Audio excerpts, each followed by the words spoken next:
সৃষ্টি লগ্নে একবার, বাছাই পর্বে একবার। আমরা বাছাইকৃত উম্মত। হুয়া ইজতাবাকুম, জাহিদ, শুধু শুধু বলেন নাই, জাহিদু ফিল্লাহি হাক্কা জিহাদি।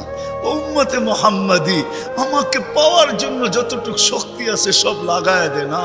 তোমাদের সেজদার জায়গা দিয়া নূর ফুটা বাহির হবে, নামাজের উজুর জায়গা দিয়া নূর ফুটা বাহির হবে, আর কারো বাহির হবে না, তোমাদের বাহির হবে। কেমন নূর? ইয়াসা বাইনা আইদিহিম ওয়া বিআইমানিহিম।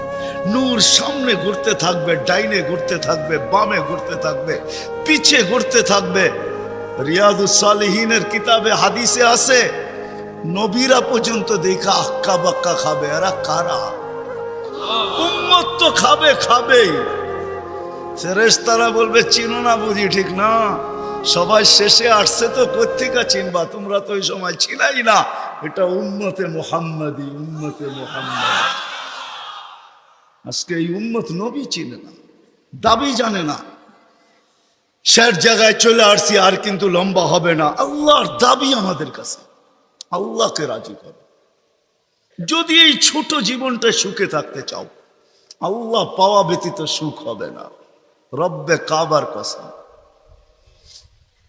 যদি আল্লাহ পাওয়া ব্যতীত সুখী হইতো, তাহলে দুনিয়ায় সবচেয়ে বেশি সেলিব্রিটিরা আত্মহত্যা কোনোদিন করত না। সবকিছু পাওয়ার পরেও নিজের পিস্তল নিজের মাথায় লাগতো না। সবকিছু থাকা সত্ত্বেও নিজের টাকার কিনা রশি নিজের গলায় কোনোদিন লাগতো না।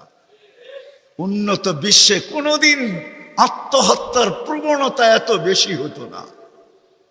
আমাকে বুঝাইতে হবে না, আমি চিনি জাপানে আত্মহত্যা কোন জায়গায় করে। আমি দুইবার যেয়ে দেখা আসছি, পাহাড়ও দেখছি, সমুদ্রও দেখছি। আমাকে বুঝাইতে হবে না।